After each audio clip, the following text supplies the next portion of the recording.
Hello दोस्तों, स्वागत है आपका हमारे इस यूट्यूब चैनल पे।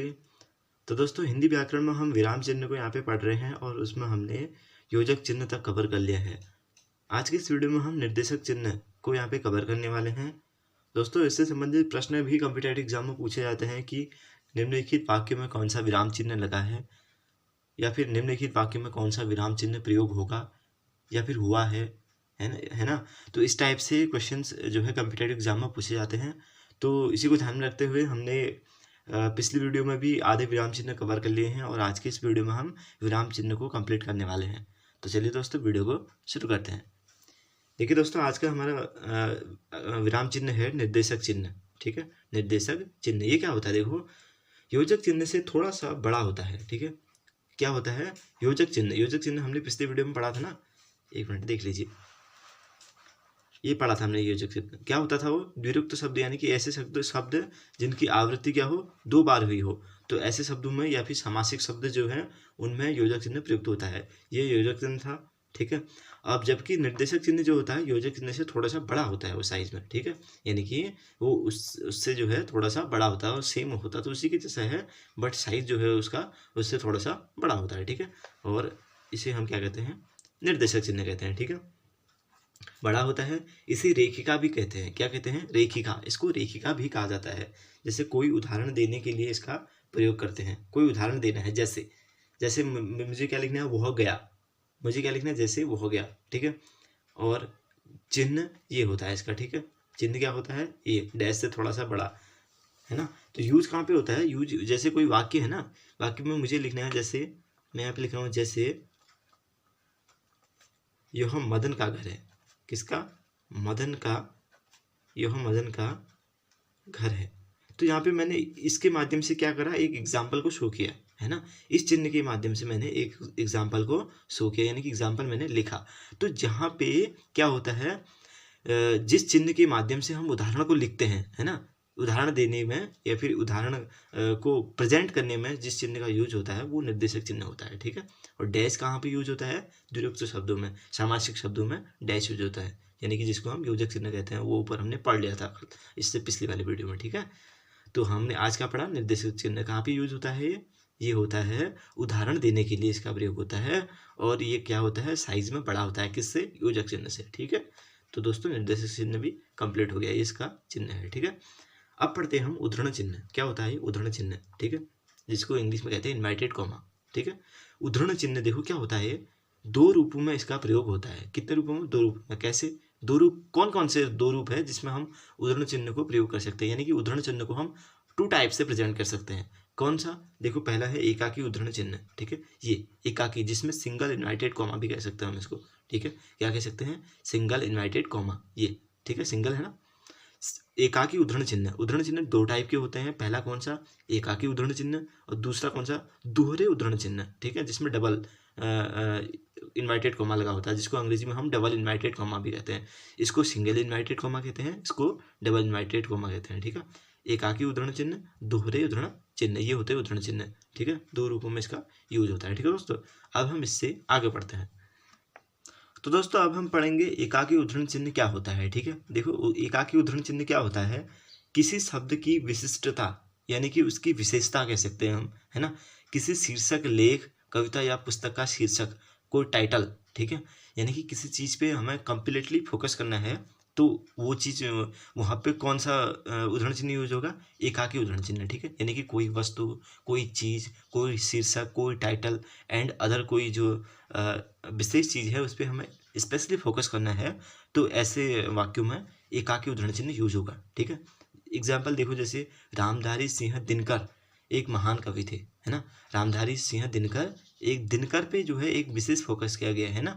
ये एक लेखक थे, तो दिनकर पे जो है विशेष फोकस किया गया है, और सिंगल इन्वर्टेड कॉमा है, तो यानी कि यहाँ पे एकाकी उद्धरण चिन्ह है। ठीक है, अब दोहरे उद्धरण चिन्ह का यूज कहाँ पे होता है? देखो, वक्ता के कथन को ज्यों का त्यों बोलने के अर्थ में इसका प्रयुक्त होता है। ठीक है, यानी कि मैंने कोई सेंटेंस बोला। ठीक है, मैंने कोई वाक्य बोला, अब किसी व्यक्ति ने मेरे बोले गए वाक्य को एज इट इज प्रेजेंट किया उसने, यानी कि जैसे मैंने बोला उसने वैसे ही उसको नोटिस किया, तो तब वो जो वहाँ पे जो कथन में जो चिन्ह यूज होगा वो होगा दोहरे उद्धरण चिन्ह का, ठीक है। यानी कि वहाँ पे दोहरे उद्धरण चिन्ह का प्रयोग होगा, यानी कि किसी के वक्ता के कथन को ज्यों का त्यों प्रेजेंट करना, ठीक है, बोलना, उसको लिखना, ठीक है। तो ऐसे वाक्यों में दोहरे उद्धरण चिन्ह का यूज होता है। एकाकी कहाँ पे होता है? एकाकी उद्धरण चिन्ह का यूज वहाँ पे होता है जहाँ पे किसी शीर्षक, कविता, पुस्तक, लेख, किसी व्यक्ति पे विशेष फोकस किया जाता है।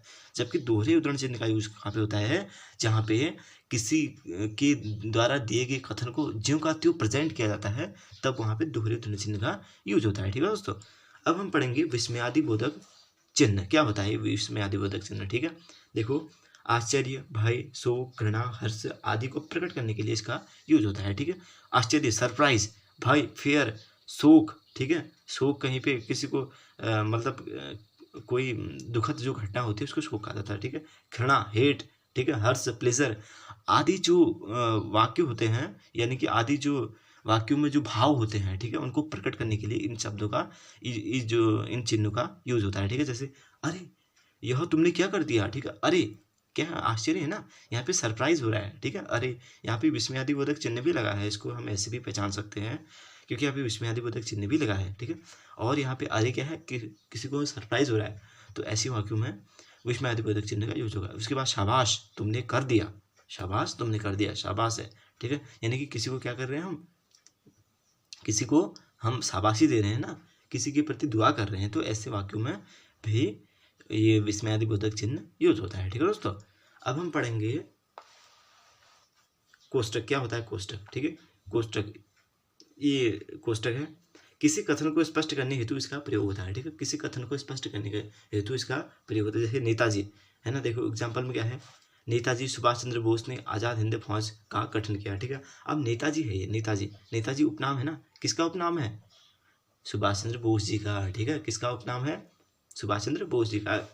अभी यहाँ पे आ जाता है चाचा, चाचा जी, ठीक है। चाचा जी जो है एक महान व्यक्ति थे, ठीक है। तो चाचा जी एक महान व्यक्ति, तो हम यहाँ पे क्या करते हैं, चाचा जी किसका नाम था?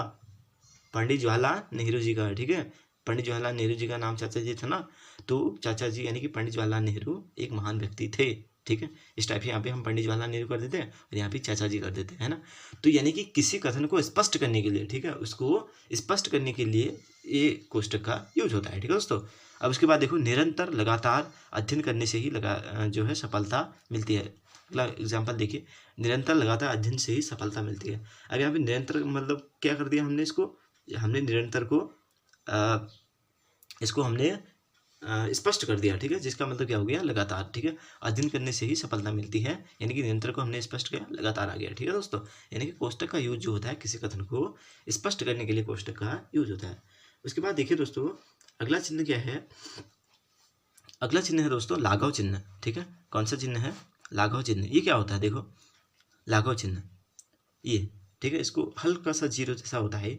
लाघव का अर्थ होता है छोटा, ठीक है। लाघव दीर्घ, दीर्घ का अपोजिट क्या होता है? लाघव, ठीक है। दीर्घ का बड़ा, लाघव छोटा, ठीक है। दीर्घ का उल्टा विलोम छोटा, यानी कि लाघव, ठीक है। तो शब्दों को छोटा लिखने में इसका प्रयोग होता है, ठीक है। कैसे? देखो, जैसे पंडित है, पंडित को हम कैसे लिखेंगे? प लिखा हमने, ऊपर बिंदु पन हो गया, ऊपर पीछे जीरो यानी कि पंडित हो गया। ई लिखा हमने, पीछे जीरो, पू लिखा, पीछे जीरो यानी कि ईसा पूर्व हो गया है। डॉक्टर लिखा, ठीक है, पूरा डॉल लिखा, ऊपर से चंद्र बिंदु लगाया, पीछे बिंदु यानी कि डॉक्टर हो गया वो, ठीक है। यानी कि लाघव चिन्ह का प्रयोग होता है किसी भी शब्द को संक्षिप्त रूप में लिखने के लिए लाघव चिन्ह का यूज होता है, ठीक है दोस्तों। उसके बाद हम पढ़ेंगे हंसपद, बहुत इंपॉर्टेंट है, पूछा जाता है। हंसपद क्या होता है? हंसपद, ठीक है, इससे हम त्रुटि विराम भी कहते हैं, ठीक है। यानी कि हंसपद को त्रुटि विराम भी कहा जाता है। हंसपद, इसको त्रुटि विराम भी कहा जाता है। इसको हम आगे पेज में देखते हैं। तो दोस्तों, वाक्य लिखते समय कोई अक्षर या शब्द छोड़ने पर इसका प्रयोग होता है, ठीक है। जैसे सपोज हम कोई वाक्य लिख रहे हैं, ठीक है, और उसमें कोई एक शब्द छूट गया है, तो तब हम इस चिन्ह का यूज करेंगे। चिन्ह कौन सा होता है? ये होता है। नाम क्या है इसका? नाम है हंसपद या त्रुटि विराम, ठीक है। जैसे हमने एग्जाम्पल लिखा, तुम अब बाहर की नहीं, तुम अब बाहर की नहीं। अब यहाँ पे आओगे छूट गया हमने, तो हमने क्या करा, एक हंसपद का चिन्ह लगाया और ऊपर आओगे लिख लिया, आओगे, ठीक है। तो इसका मतलब क्या हो गया? वाक्य पूरा हो गया। क्या पढ़ेंगे हम अब? तुम अब बाहर आओगे कि नहीं, ठीक है। अब एक वाक्य में जैसे मैंने लिखा, मेरा घर है, ठीक है। अब यहाँ पे ठीक है, अब मुझे क्या लिखना है, सॉरी ये गलत हो गया, इसको 1 मिनट देखिए। जैसे यह का भाई है, ठीक है, यह का भाई है, ठीक है, मैंने एक वाक्य लिख लिया, ठीक है, यह का भाई है। अब इसमें मुझे का भाई है मैं भूल गया, सपोज मैंने जल्दी जल्दी लिखा और मैं भूल गया। अब मुझे क्या लिखना है, यहाँ पे राम लिखना है, तो मैं राम ऐसे लिख लूँगा, राम लिखूँगा, पहले हंस पद यहाँ पे त्रुटिबोधक चिन्ह लगाऊंगा, उसके बाद राम लिख दूंगा ऊपर, ठीक है। इससे जो व्यक्ति इसको पढ़ेगा वो समझ जाएगा कि यहाँ पे ये शब्द छूटा है और इसको नोटिस किया गया है, ठीक है दोस्तों। यानी कि ये होता है त्रुटि विराम, ठीक है। जब किसी भी वाक्य में कोई शब्द छूट जाता है तो तब इस चिन्ह का यूज होता है, ठीक है दोस्तों। अब हम पढ़ेंगे विवरण चिन्ह को, ठीक है। क्या होता है विवरण चिन्ह, ये चिन्ह होता है विवरण चिन्ह, ठीक है। निम्न पुस्तकें भिजवा दो, यानी कि विवरण देने हेतु, यानी कि किसी को कोई विवरण देना है, उसका ब्यौरा देना है, तो तब इस चिन्ह का यूज होता है। यानी कि जैसे निम्न पुस्तकें भिजवा दो, यहाँ पे ब्यौरा दिया ना हमने, ठीक है, कोई ब्यौरा दिया तो तब इस चिन्ह का यूज होता है, ठीक है। अब एक चिन्ह होता है पाद बिंदु या फिर इसे विराम चिन्ह कहते हैं, जो कि कैसे लगता है, ये होता है, ठीक है। ये भी आपने देखा होगा, पाद बिंदु या फिर विराम चिन्ह, ये किसी उसमें लगता है। जैसे कोई हमारा डॉक्यूमेंटेशन का वर्क है वो कंप्लीट हो चुका है तो नीचे से ये लगता है, ठीक है दोस्तों।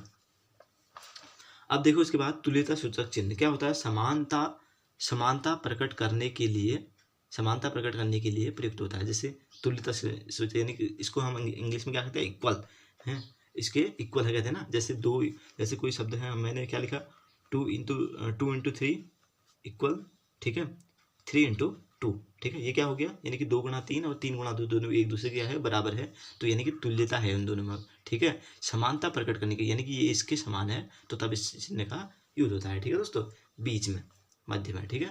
अब उसके बाद देखो पाद बिंदु क्या होता है, पाद बिंदु जिसको हम अंग्रेजी में अंडरलाइन कहते हैं, किसी शब्द के नीचे लगता है। एग्जाम्पल खास, जैसे कोई शब्द हमें उसको इंडिकेट करना है, ठीक है, कोई शब्द को हमें हाईलाइट करना है, तो या फिर कोई शब्द हमें फिल करना है, तो तब ये पाद चिन्ह जो है लगता है, ठीक है। उसके बाद देखो दोस्तों एक आध और है, दीर्घ उच्चारण चिन्ह क्या होता है, अंग्रेजी में एस आकार का होता है, जैसे हिंदी में अ पढ़ते हैं हम, ठीक है। जैसे को हमने डॉ जैसा बनाई है, और पी अंग्रेजी में एस, हिंदी में डॉ जैसा, इसको हिंदी में अ पढ़ते हैं वैसे, ठीक है। क्या बनता है, ये कोपी बन गया, ठीक है। दीर्घ उच्चारण शब्द, जैसे रा लिखा हमने, ये कर दिया अभी, ये माँ, ठीक है, राम हो गया ना। उसके बाद एक देखो ओ लिखा हमने, ये क्या बन गया, ओम, ठीक है। दीर्घ उच्चारण हो रहा है, ठीक है, किसी भी शब्द का दीर्घ उच्चारण हो रहा है तो तब ये यूज होता है, ठीक है। इसको अ पढ़ते हैं हिंदी में, ठीक है दोस्तों। उसके बाद अंतिम जो है लोप चिन्ह है, ठीक है। लोप चिन्ह ये क्या होता है, dash dash dash dash dash ऐसे बनता है, ठीक है। जैसे क्या मैं लिखा, जैसे फिल इन द ब्लैंक्स आते हैं ना, उसमें बीच में डैश डैश डैश डैश किया जाता है, ठीक है।